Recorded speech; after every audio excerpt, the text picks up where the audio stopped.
Alors, est-ce que vous avez des questions? Non, sûrement pas. Oui. Comment on pourrait expliquer les 3 millions de dettes de l'hôpital général 3 millions, 3 millions. Ouais. Alors qu'il était censé avoir une activité rémunératrice? Parce que c'était pillé. C'était du détournement de fonds sans arrêt, sans arrêt, sans arrêt. Sans arrêt. Ils pillaient, ils pillaient. Il y a les officières, elles faisaient le compte, elles faisaient le compte de ce qu'elles faisaient rendre par service. Par exemple, elles faisaient des sirops à l'apothicairerie, donc il fallait du sucre, mais elles volaient le sucre. Donc il fallait en racheter.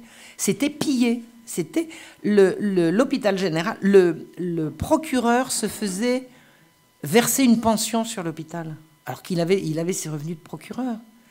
C'était du détournement de fonds. C'était, comment appelle-t-on ça aujourd'hui? Enfin, détournement de fonds, c'est de la concussion, quoi. C'était de l'abus de biens. Je cherchais le mot. C'était des abus de biens sociaux à grande, grande, grande échelle.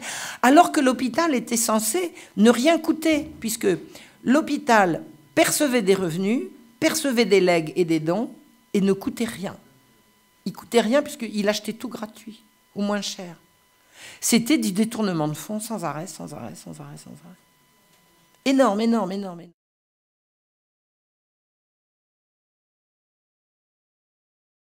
C'était les gens du bureau, ouais, ouais, tout à fait, tout à fait. Ils déléguaient des gens du bureau. Il y a un B en face d'une grande feuille comme ça. Vous avez la date en haut, vous avez la date d'arrivée, la date de sortie, le nom de la personne avec son origine, son lieu de naissance, sa date de naissance. Tout ça, c'est sur ce qu'on appelle les extraits baptistères. Et ensuite, vous avez la date de sortie et vous avez le nom du donneur d'ordre à l'entrée et le nom du donneur d'ordre à la sortie, et ça doit être le même. Si c'est O, c'est ordre du roi, ça veut dire lettre de cachet. Si c'est B, c'est bureau, ça veut dire c'est les administrateurs. Ça peut être P pour police, je crois. Quand il y a eu les enlèvements d'enfants dont j'ai parlé dans la marche rouge, je crois que c'était P qu'on disait, rafle de police. Ou ça pouvait être les archers de l'hôpital. Toujours, il y a le donneur d'ordre, il y a celui qui fait rentrer, celui qui fait sortir, et ça doit être le même. Donc B, c'est bureau. Tout ce que je vous ai montré, c'est donneur d'ordre, B à l'entrée, B à la sortie.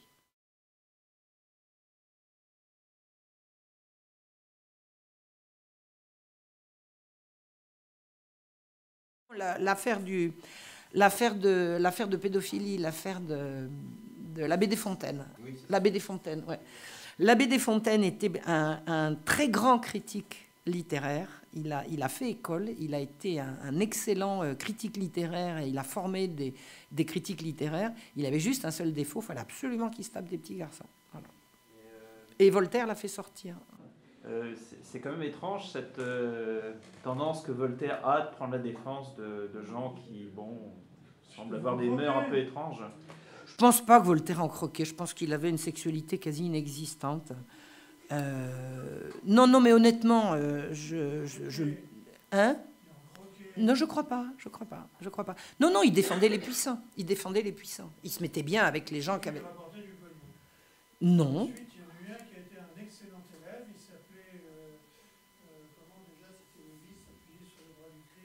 Non, Voltaire n'a rien à voir avec ça. Voltaire défend toujours les gens de pouvoir. Défend toujours les gens de pouvoir. Et là, le truc consiste à dire, circuler, il n'y a rien à voir, ne regardez pas ce qui se passe à l'hôpital général. De toute façon, si vous voulez, il faut savoir que dès que Voltaire vous raconte quelque chose, vous êtes sûr que c'est comme ça que ça ne s'est pas passé. Parce que, non mais, il ne dit quelque chose que pour convaincre, et il veut absolument convaincre les gens qui sont tous des cons et que lui seul est intelligent, lui et sa petite coterie. Donc, s'il vous raconte un événement, vous êtes sûr que ça s'est passé différemment, quoi. Et dans l'affaire, et alors ma prof à la fac, il dit ce qu'il dit est censé. Ben évidemment que c'est censé, il dirait pas n'importe quoi. C'est juste totalement mensonger, quoi. J'ai pas dit que c'était insensé. C'est complètement faux. C'est complètement faux. Et il y a plein d'historiens qui copient sur Voltaire après, pour dire c'est comme ça que ça s'est passé. Le coup du jamais plus petite affaire, il y a des historiens. Bon, je vais pas être, je suis charitable comme dirait l'autre. Je vais pas donner des noms forcément. Je ne dirai pas non plus le nom de ma prof. Il y a des historiens pour dire vraiment cette affaire d'hôpital général, Voltaire a raison, jamais plus petite affaire. C'est juste une question de détournement d'enfants, quoi. Et puis de faire tourner une secte interdite et hérétique avec l'argent public. Parce que c'est quoi l'argent de l'hôpital général? C'est l'argent public. C'est l'argent public. Imaginons qu'on apprenne qu'un grand hôpital à Paris sert de détournement de fonds à une secte. On a exactement de blanchiment pour une secte, on a exactement le cas de figure.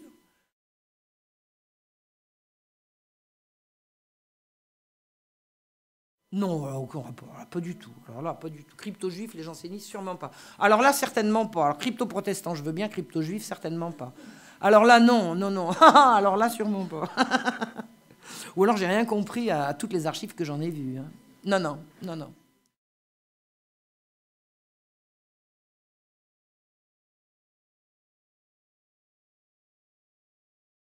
Alors, il y en a forcément, mais moi, ça ne sera pas dans les mêmes archives. Vous voyez ce que je veux dire? Il faut, si ce sont des enfants, par exemple, qui ont été enlevés en province, puis qui ont été amenés là, comment voulez-vous savoir? C'est forcément des enfants enlevés quelque part. Parce que moi, ce que j'ai vu, c'est l'affaire que je raconte qui s'appelle la Marche Rouge, c'est à partir de mai 1750, il y a un soulèvement général à Paris parce que la police se met à enlever les enfants par dizaines. Bon, on voit bien que les parents, quand on enlève leurs enfants, ils poussent des hurlements. Et ils ont pu croire vraiment à l'époque que bon, les gens, ils ont des enfants, ils en ont plein, il y en a qu'à en prendre un ou deux, ils vont rien dire. Tiens donc, attendez, ils ont hurlé. Il n'y a aucun parent qui accepte qu'on lui prenne ses enfants. Donc ce qui s'est passé, c'est que l'affaire a fait scandale parce qu'ils se sont mis brusquement à en enlever beaucoup. Donc ça, c'est vu. Mais avant les premiers hurlements qui ont été entendus par la collectivité et qui ont donné à des chasses à l'homme, qui ont donné lieu à des chasses à l'homme dans Paris, pour récupérer les enfants enlevés et pour faire la peau des enleveurs, il y a eu plusieurs plaintes d'enfants enlevés que les parents pleuraient pour retrouver et les plaintes n'étaient pas suivies des faits. Les plaintes n'étaient pas suivies des faits. Ah bah oui, mais il a fugué votre petit. Bah oui, mais vous le surveillez pas. On culpabilise les enfants. En plus, comment ils font les parents? Il faut déposer des consignations. Il faut quitter son boulot pour aller à la police. C'est extrêmement compliqué. Moi, j'ai regardé ça vraiment.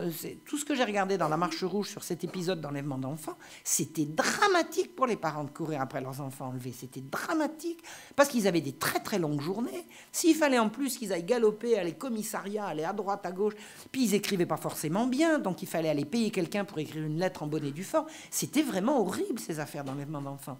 Donc moi, j'ai vu, à partir de 1750, quand l'affaire est devenue importante et que les autorités ont vraiment fait un crime qui ne pouvait plus passer inaperçu, c'est d'ailleurs à la même époque, hein, c'est autour de l'affaire de l'hôpital général, les enlèvements d'enfants. Je ne vous en ai pas parlé parce que c'est en soi tout un sujet, c'est dans le bouquin La Marche Rouge.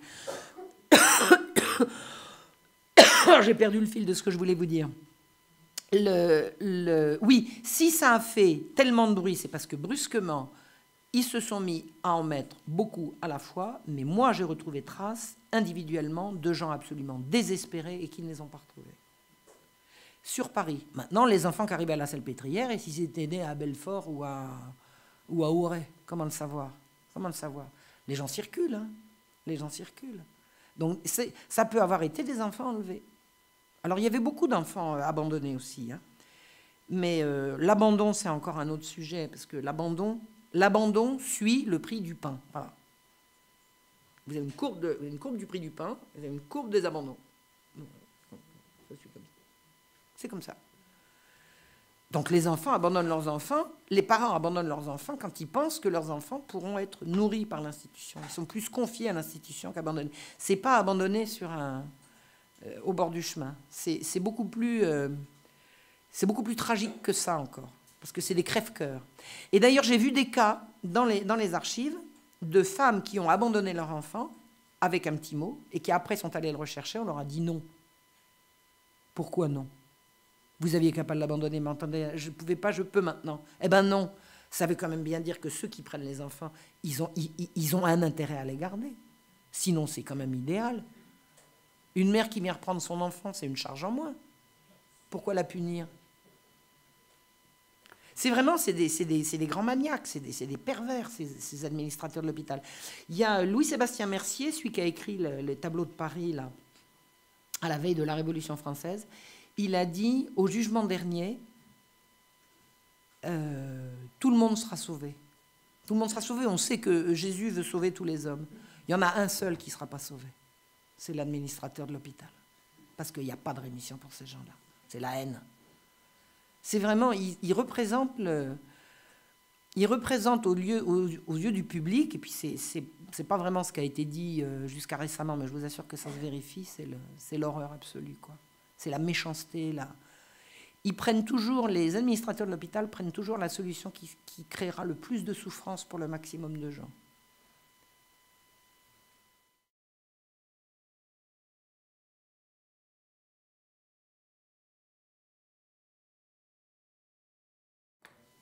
Je ne pense pas que les petites filles allaient au bordel. Je ne pense pas que les petites filles allaient au bordel. Je pense que certaines filles qu'on voulait mettre au bordel passaient par là Non, les petites filles et les petits garçons qui disparaissent, je pense, vont vers les mêmes destinations. Je pense qu'il y a un trafic d'enfants énorme qui a plusieurs pistes possibles et qui sont toutes plus horribles les unes que les autres. Il y a consommation, vous avez compris, pour réseau pédophile, ça on ne peut pas l'exclure parce que c'est trop énorme, quoi. Bon. On ne peut pas l'exclure. Vous avez une destination possible et logique qui est l'exportation aux colonies.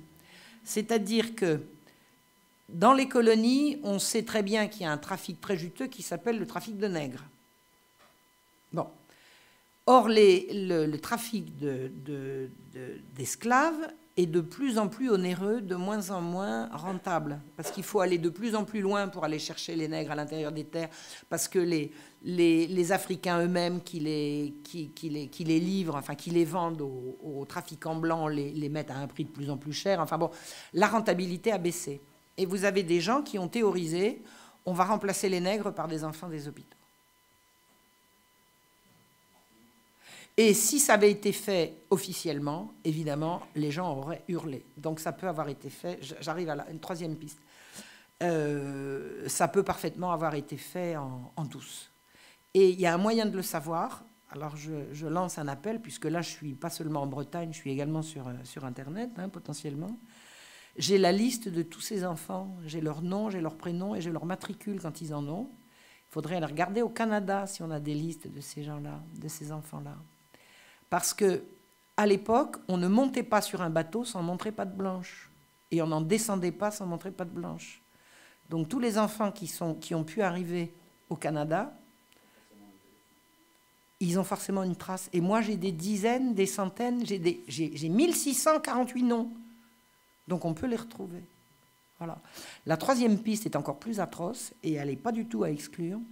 On a trouvé des enfants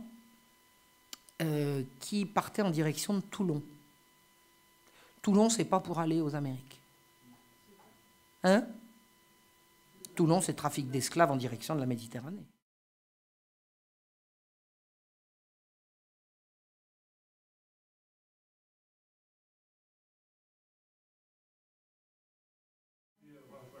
C'est agitateurs professionnels, c'est des très bons agitateurs. Ils disent pas, ils disent... par exemple, le roi dit « j'exige que vous appliquiez ce truc-là et je n'entendrai aucune récrimination, je n'entendrai aucune remontrance. » Bon. Vous avez des agitateurs qui vont déclencher des assemblées générales. Si vous avez déjà vu des assemblées générales politiques, vous avez une idée de ça. Regardez, le roi a dit ça et il nous interdit de ça. C'est de l'agitation, et il y a un esprit de corps. Il y a un esprit de corps. Le roi veut vous retirer vos prérogatives. Le roi veut vous interdire ceci. Le roi veut vous interdire cela. Nous ne pouvons pas accepter, nous ne pouvons pas tolérer. Vous avez des agitateurs qui sont extrêmement... mais alors, ces agitateurs, ils font... C'est pas de l'agitation janséniste qu'ils font, c'est de l'agitation parlementaire. Ils sont peu nombreux comme jansénistes. Ce sont les jansénistes qui mènent la barque, mais ceux qu'ils emmènent, c'est les parlementaires qui voudraient... gagner en influence et pouvoir participer à la marche de l'État. Parce que c'est ça, en fait, l'enjeu. Les juges, ils voudraient pouvoir partager le pouvoir avec le roi. Donc, les jansénistes ne sont pas très nombreux, mais ils sont extrêmement efficaces, ils sont extrêmement motivés, ils sont extrêmement organisés, et ils sont immensément riches. Ils sont immensément riches, ils ont un trésor de guerre. Il faut savoir que ce sont des gens qui ont des convictions religieuses. Donc, ils ont on leur fait des legs, on leur fait des dons. Vous avez des bons jansénistes qui lèguent tous leurs biens au parti janséniste, etc. Donc, ils ont une force de frappe terrible. Ils ont une presse clandestine qu'ils arrivent à distribuer partout alors que c'est interdit.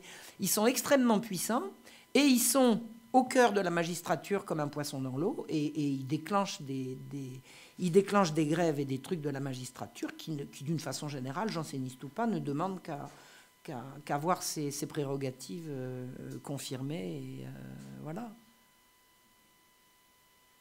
Est-ce que j'ai répondu à votre question ou pas? Pardon? C'est la suite des Templiers, on va dire. Ah ben moi je trouve que c'est comparable.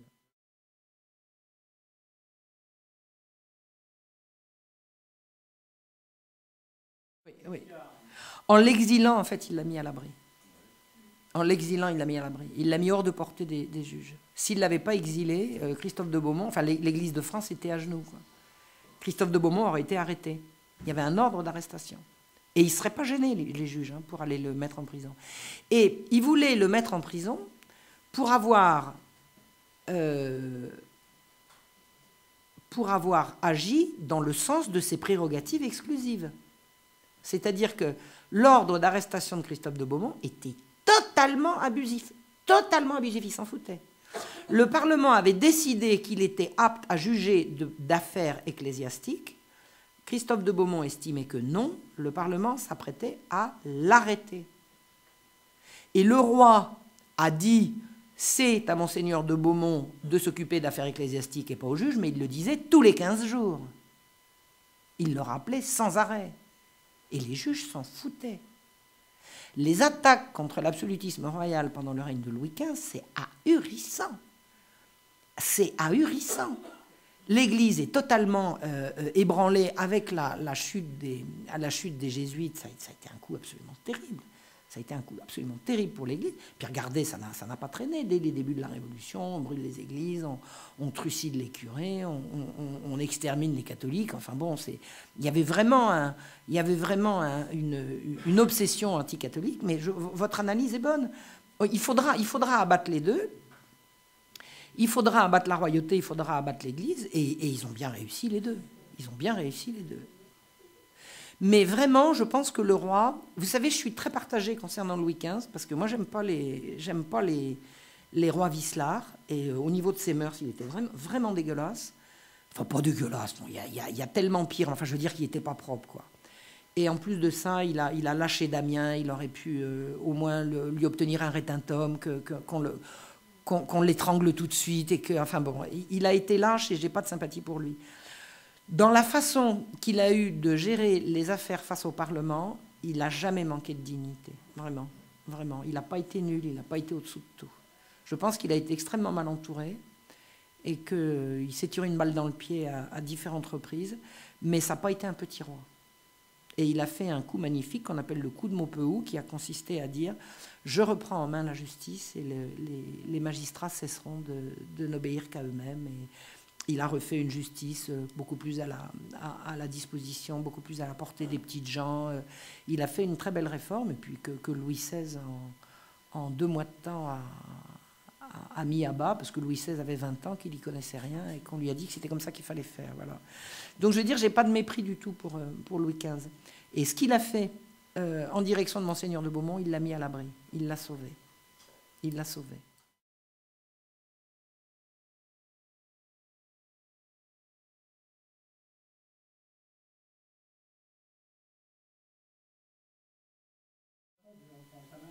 Mais on ne les kidnappe pas. Ces enfants sont à l'abri à l'hôpital, qui est la destination des enfants. C'est des enfants sous tutelle. Oh, mais alors ça ne se savait pas.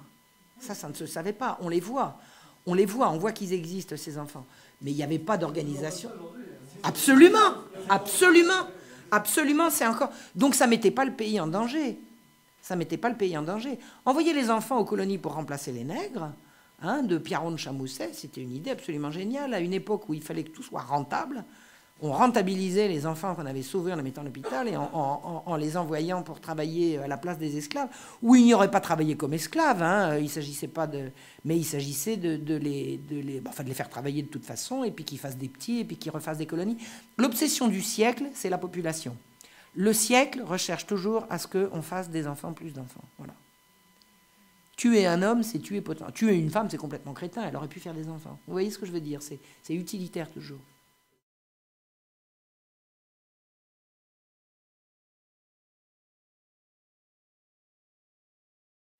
Eh bien, ils pensent, voilà, c'est une religiosité d'austérité, c'est des pauvres qui sanctifient leur pauvreté, par exemple. Tu vois, il y a Antoine Damien, il est peigneur de laine, donc il est vraiment au bas de l'échelle. Quand il a un tout petit peu d'argent, eh ben, il n'achète pas une robe à sa fille ou un traversin à sa femme, il achète des livres jansénistes. Ce sont des gens qui ont une religiosité d'austérité, ils vont à la messe, puis après ils vont au vêpres, et puis ils sont tout le temps en dévotion. Ce sont des dévots, Évidemment, on n'a aucune idée clairement de ce que font et représentent. Rien à voir, ce sont des gens tout à fait pieux et sincères. Non, rien du tout. Le jansénisme, il n'y a pas que Antoine Damien, il y a le curé de sa paroisse, le curé de sa paroisse, ce sont vraiment des braves gens. Ce sont vraiment des braves gens qui prêchent l'austérité. Et ils prêchent une austérité que ne prêche pas l'Église officielle, qui est beaucoup, beaucoup moins rigoriste que eux. Mais eux, ils ont un rigorisme qui est bien vu, enfin bien vu, qui est respectable,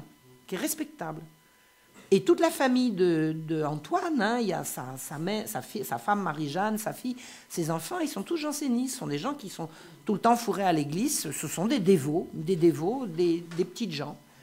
Mais il ne faut pas jeter le bébé avec l'eau du bain.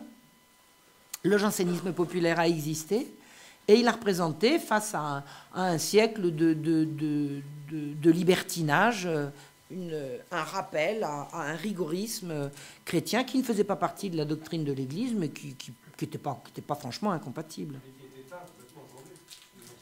Le jansénisme est mort à la Révolution. À la Révolution, terminé. Mais de toute façon, ils ont obtenu ce qu'ils voulaient, parce qu'ils voulaient la soumission de l'Église à l'État, et la Révolution, dès son début, elle a fait la constitution civile du clergé. Qu'est-ce que vous voulez qu'ils continuent? Ils avaient ce qu'ils voulaient.